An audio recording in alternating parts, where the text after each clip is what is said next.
Setelah menghilang usai didemo warganya untuk mundur akibat menaikkan tarif pajak yang mencapai 250%, Bupati Pati Sudewo akhirnya memenuhi panggilan penyidik Komisi Pemberantasan Korupsi KPK.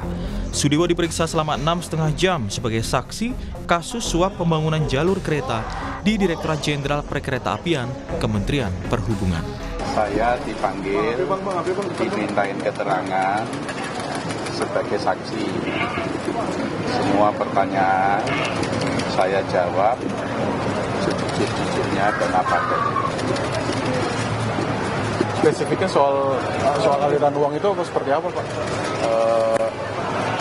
Kalau soal uang itu juga ditanyakan dan itu sudah dijelaskan dalam pemeriksaan kira-kira 2 tahun yang lalu bahwa itu adalah uang pendapatan dari DPR. Semua rinci. Ada pemasukan, pendapatan, ada pengeluaran. Ada berapa pertanyaan? Ada berapa pertanyaan, Pak? Pertanyaannya tidak ingat saya berapa jumlahnya. Juru bicara KPK Budi Prasetyo bilang, dalam pemeriksaan Bupati Sudewo, penyidik melakukan pendalaman soal proyek pembangunan jalur kereta api Jawa Tengah Solo Balapan. Penyidik juga mendalami aliran uang dana dalam perkara ini. KPK juga dapat dukungan dari masyarakat Pati yang mengirim lebih dari 300 surat aduan ke KPK.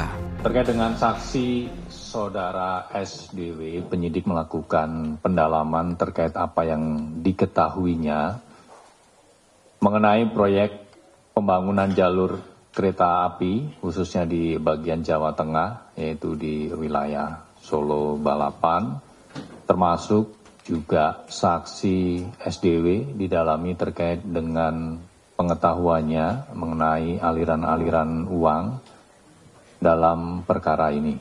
Dan dalam penanganan perkara DJKA dengan saksi SDW ini, KPK juga menerima banyak dukungan khususnya dari masyarakat Pati. Per hari ini kami mendapatkan kiriman kurang lebih 350 surat. Di tengah dugaan kasus korupsi yang menjerat Sudewo, Pansus Hak Angket Pemakzulan Bupati terus bergulir.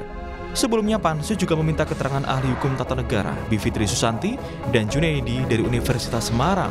Keterangan ini dinilai penting untuk keabsahan Pansus dan memastikan dasar hukum yang kuat untuk pemakzulan Bupati Pati Sudewo. Tadi juga ditanyakan dan saya setuju juga mengenai mutasi dan demosi yang dilakukan oleh Bupati yang ternyata tidak sesuai dengan peraturan perundang-undangan yang ada. Ada yang sudah dilantik tanggal 8 Mei, suratnya baru keluar tanggal 16 Mei. Bahkan ada beberapa orang yang sudah dilantik tapi sebenarnya suratnya belum keluar, peraturan teknisnya. Nah, itu semua menurut saya bisa dijadikan dasar untuk ke Mahkamah Agung nanti. Di tengah ancaman pemakzulan dan jeratan korupsi DJKA, bagaimana nasib Bupati Pati Sudewo? Alasan apa yang bisa memperkuat pemakzulan dia?